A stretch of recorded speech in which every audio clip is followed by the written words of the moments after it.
Kalau ada cowok ganti agama, nggak mau kenal dengan Allah, mendekati kamu, kamu tolak. Bagaimana? Allah saja ditinggalkan, apalagi kamu. Kan jelas. Kalau cari suami, saya bilang banser prioritaskanlah. Kenapa banser? Jelas kiai saja dijaga, apalagi hatimu. Lah. Kan kelihatan wajah-wajah banser jomblo ini. Kasihan amat. Berakit-rakit ke hulu, berenang-renang ke tepian. Mantanmu sudah ke penghulu, kok kamu masih sendirian?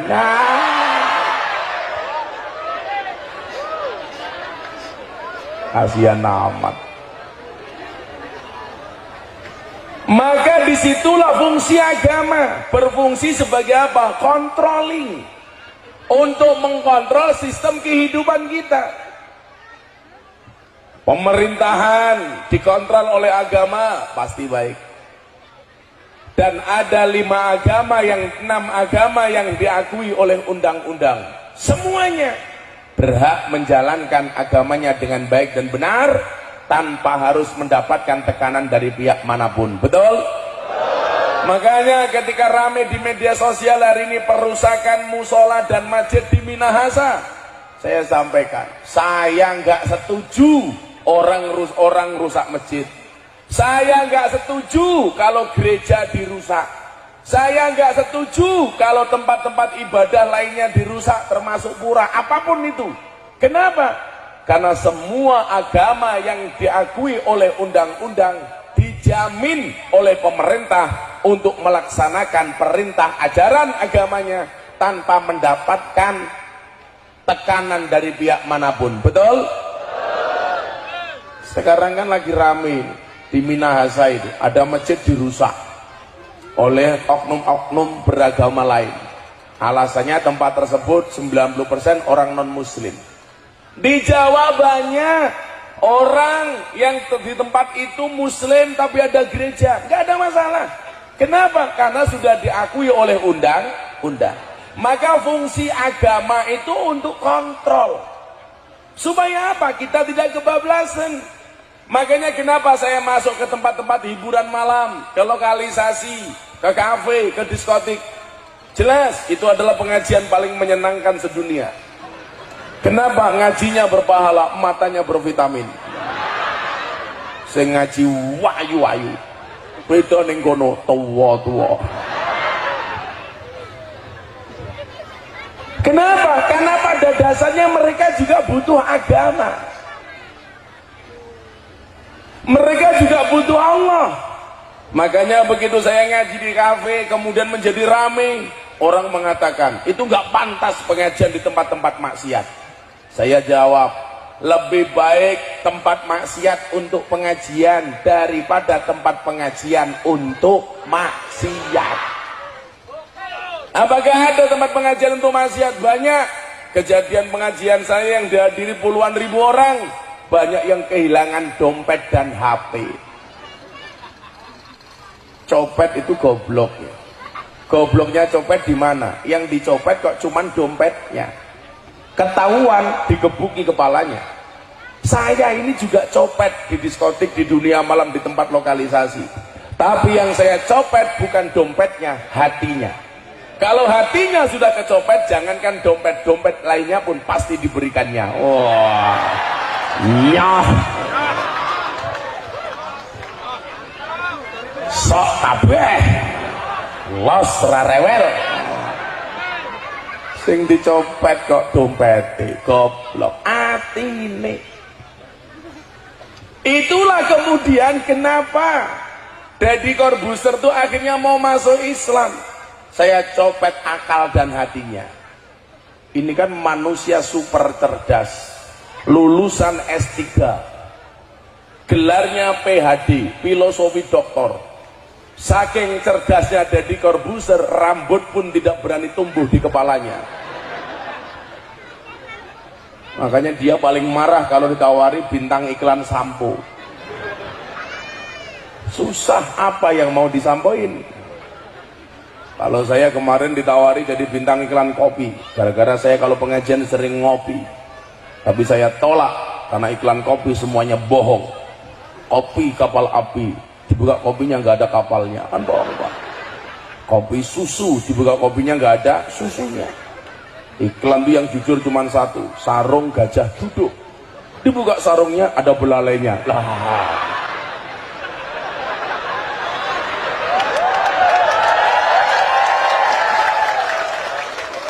Kalau nggak percaya silakan dibuka masing-masing. Karena seringnya saya ngopi Pak, dan kopi yang saya minum cuma satu, kopi pahit. Kalau kopi susu jelas saya tolak. Kenapa? Karena membingungkan. Kopi ini ngajak melek, susu ini ngajak turu lah. Makanya kalau dikasih kopi susu biasanya saya siasati. Kopi ini tak ombe, susu ini tak cekeli kayak gini. Kopi susu.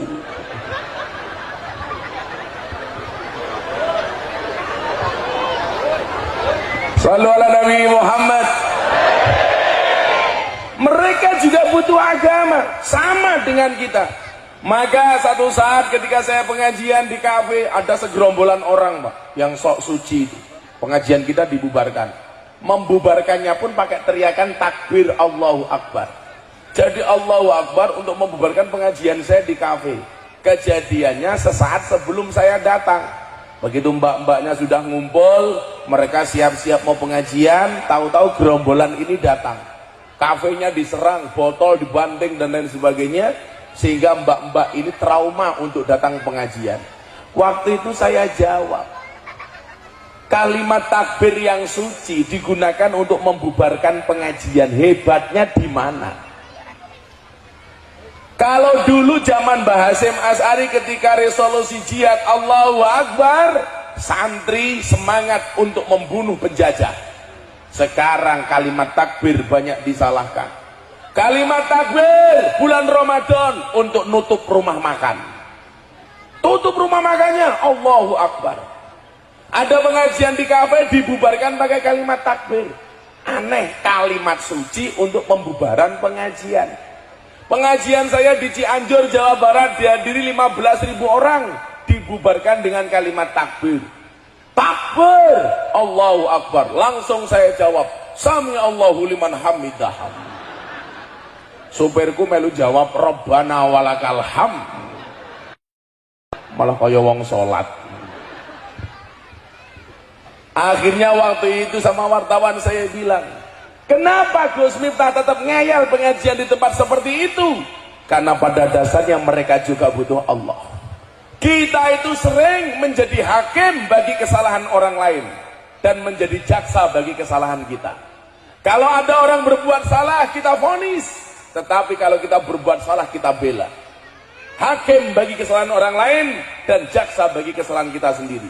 Maka saya sampaikan, apakah mereka tidak butuh Allah? Butuh. Makanya kenapa saya sering ngopeni anak-anak pemabuk, lokalisasi, mbak-mbak PSK, WTS, lonte, begenggek, telembok. Karena mereka juga butuh Allah. Saya ngopeni para pemabuk, anak-anak yang disingkirkan oleh masyarakat gara-gara punya tato, gara-gara telinganya ditindik. Santri saya banyak Pak yang tatoan. Telinganya ditindik, ada yang mur, baut, mangkok, pelek, linggis, tiang listrik. Masuk semua badan-badan yang ditato. Kayak kemarin saya di Surabaya, bekas Joli, lokalisasi terbesar se-Asia Tenggara yang sekarang sudah tutup. Saya gunakan pengajian puluhan ribu orang, preman-preman, mantan germo, balola, barisan lonte lanang, semuanya di depan panggung. Mas-masnya bertato. Ada orang yang badannya gede, perutnya gemuk, gendut, saya buka tato beduk Pak. Perutnya ditato beduk. Saya tanya, itu tato apa Mas? Tato beduk Kiai. Kenapa perut kamu tato beduk? Saya cinta dengan NU Kiai. Wow, preman itu. Saya tanya, itu tato beduk perut kamu? Iya. Duduk endi? Ini sore Kiai. Tak boleh rapat.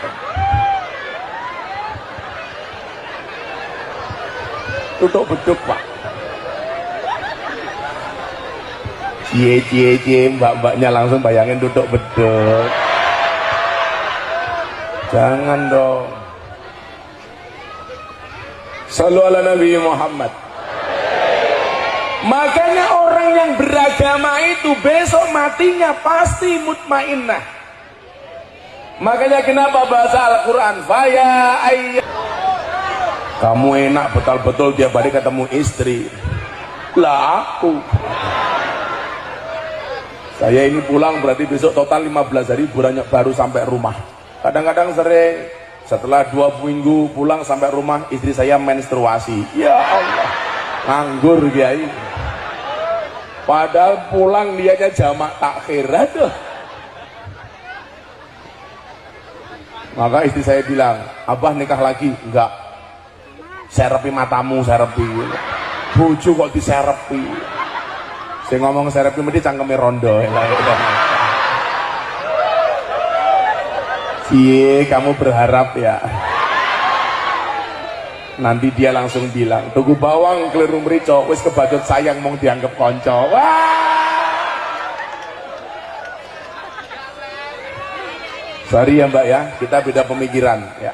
Kamu mikir aku mikir Via Valen ya.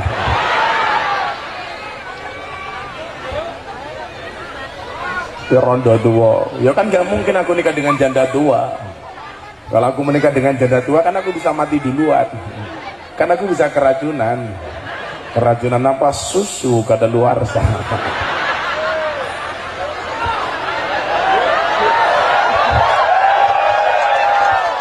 Roda semua cangkemmu.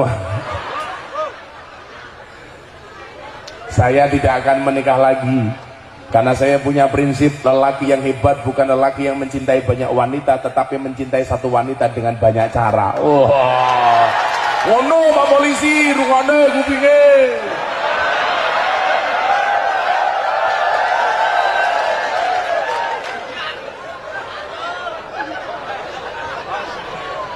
Bu, dalam Al-Quran itu ada 4 macam tipe keluarga. Ibu-ibu manis mata pilih mana? 1 tipe keluarga Nabi Nuh, ciri-cirinya suaminya soleh, istrinya nakal. Yang kedua tipe keluarga Fir'aun, suaminya nakal, istrinya solehah. Yang ketiga tipe keluarga Abu Lahab, yang laki-lakinya nakal, istrinya nakal. Yang keempat tipe keluarga Ibrahim, suaminya soleh, istrinya solehah. Ibu-ibu manis mata pilih mana? Nuh, Fir'aun, Abu Lahab, apa Ibrahim?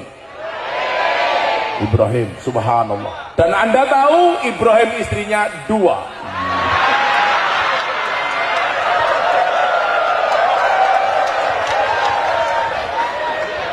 Modar kayak ya.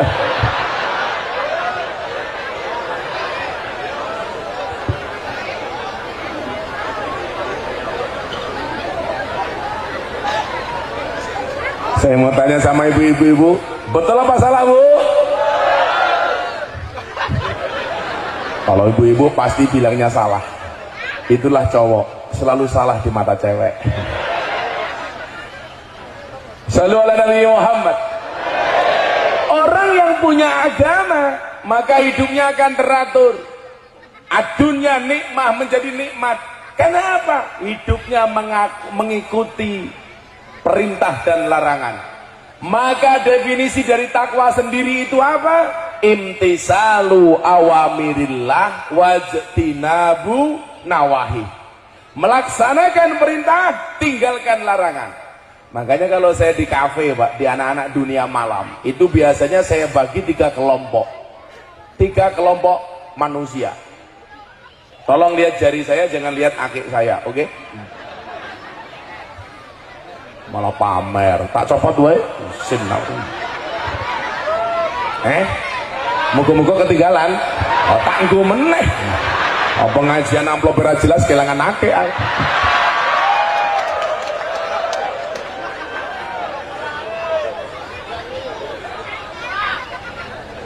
Katanya di Ketapang banyak akeh ya Pak ya. Ya semoga panitia pengertian lah. Loh, kalau saya pakai akik Ketapang, kalau pengajian begini, saya youtubean sama Deddy Corbuzier, saya syuting di TV kan, akiknya Ketapang. Tapi kalau jelek ya saya buang. Pak Polisi akiknya subhanallah. Itu kalau saya lihat batu akiknya Pak Suhud ini insya Allah batu nisan ya. Saya akik. Jadi polisi nganti botak itu. Mudah-mudahan Pak Suhud panjang umur, amin. Artinya orang sedunia mati, Pak Suhud hidup sendiri, insya Allah. Namanya keren loh, Suhud bersaksi, bersaksi dengan kebodohannya.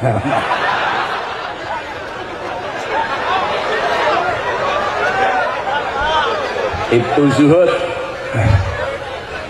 Jadi kalau di kafe saya ketemu anak-anak dunia malam itu, supaya mereka mau ngaji Pak, saya bagi 3 kelompok manusia.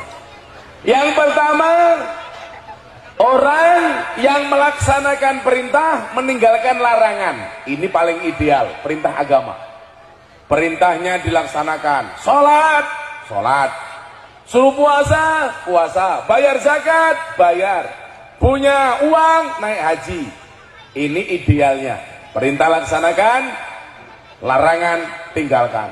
Haji, berangkat. Puasa, lakukan. Maksiat, tinggalkan. Ini paling ideal. Imtisalu awamirillah wajidinabu nawahi. Laksanakan perintah, tinggalkan larangan. Kalau kamu tidak bisa ini, biasanya kebanyakan nomor 2. Perintah dilaksanakan, maksiat juga dilaksanakan.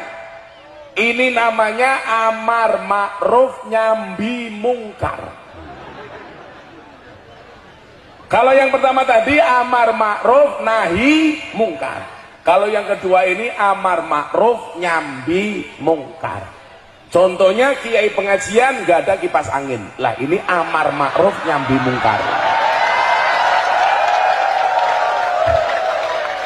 Pengajiannya ini ma'ruf, kipas anginnya nggak ada, itu mungkar ya.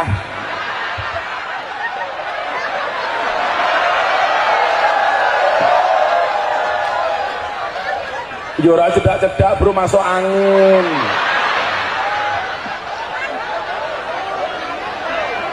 Lah pas ngono nyentor rai. Kan raiku iso stroke. Oh ternyata kalau ngaji di manis mata itu apa-apa harus nembung ya. Kalau nggak nembung nggak pura-pura nggak tahu. Jangan-jangan amplop juga harus nembung. Oh kalau saya pengajar nggak pernah mikir amplop, nggak pernah mikir isinya. Kenapa? Karena saya yakin yang mikir panitia. Kalau saya ikut-ikutan mikir malah dikira panitia. Mendingan saya nggak mikir. Dikasih saya terima, nggak dikasih langsung lapor Pak Polisi. Laporkan ke kepolisian atas dugaan pelanggaran KUHP pasal 378 penipuan. Dikasih Gus, tapi isinya cuma sedikit, laporkan lagi. Pasalnya beda, apa? 335 perbuatan tidak menyenangkan. Kata Pak Suhud, dancot, dancot.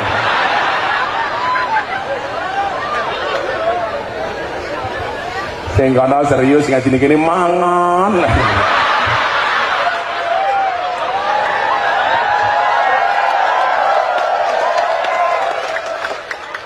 Pak SDM Polri mangan. Pak Kompol. Lanjut dan alah deleke.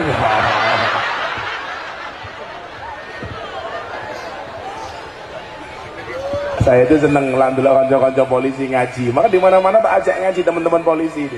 Saya punya program TNI Polri Ansor Banser. Apa? Pengajian kebangsaan untuk deradikalisasi. Saya minta Kapolres, Pak Dandim, kemudian teman-teman Ansor, jadi Ansor, Kapolres, Dandim yang ngaji saya dan Cuk Jaran itu kita berbicara isu-isu kebangsaan. Jangan sampai orang-orang radikal merusak negara kesatuan Republik Indonesia. Maka kalau kayak Pak Suhud, kayak Pak Taumini ngaji saya senang. Karena Rasulullah mengatakan an-nasu yamutuna ala ma'asu. Manusia itu akan dimatikan oleh Allah sebagaimana kebiasaan dia hidup. Jadi kalau ada polisi senang ngaji, punya potensi seperti saya matinya pas pengajian. Amin. Kalau polisi gaweane pinggir dalan tok ya matine tabrak truk. Untung ngaji wendan.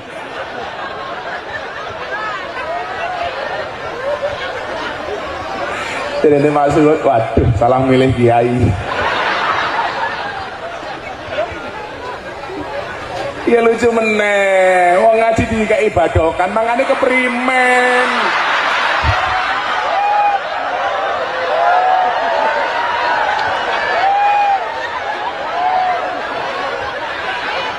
Ya masa aku ngaji karo nyambi badok kuwi ya ora iso. Wong cangkeme mung siji ya. Sing bener kuwi malah aku ngaji Pak Tommy badok wis bener ya.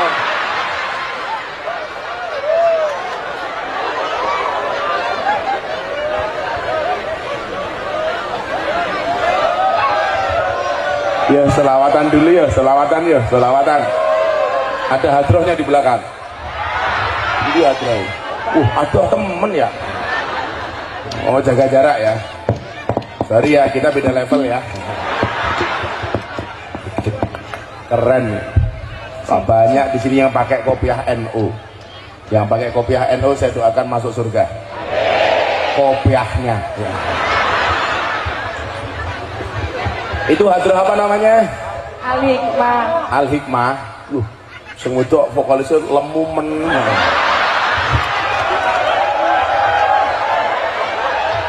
Gak apa-apa mbak, kalau kamu dibilang gemuk kamu jawab rapopo aku lemu mergo mangan sego daripada awakmu guru gaweane mangan konco lah. Salu ala Nabi Muhammad. Wah selalu degane kopong men lagi ini ramai sini. Oh dengan Kalimantan. Oh dengan Kalimantan ini batoke kandel. Oh lah batoke kandel itu degan apa kambil? Gila tak ombe silitku mesti kereminen. Ayo kalau selawat minta lagu baru apa lagu lama? Belum jadi. Ayo jalan lagu apa? Ambiar, loro hati, loro hati. Katanya nomor janji, ditinggal rabi, kecantol cawat. Pamer bojo cidra kowe kabeh mau jaluk iki ngundang Gus Miftah apa Didi Kempot. Yes lagune jomblo wae ditinggal rabi versi sholawat. Kamu jomblo ya? Sejomblo-jomblonya kalian saya doakan segera berakhir amin. Dimana berakhirnya kalau tidak di pelaminan minimal di pemakaman insyaallah.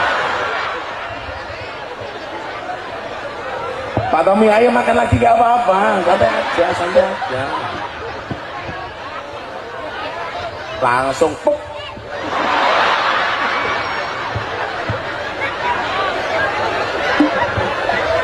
Jos Pak Tommy cangkeme los ora rewel. Sok kabeh.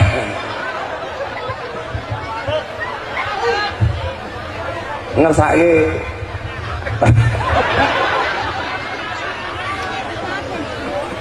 atiku rasane lara nyawang kanca ado karo agama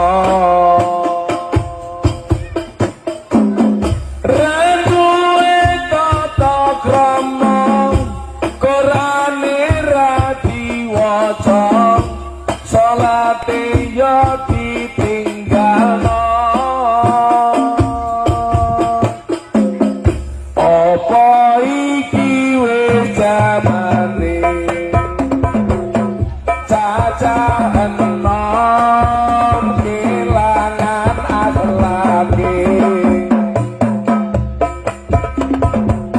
Whoa!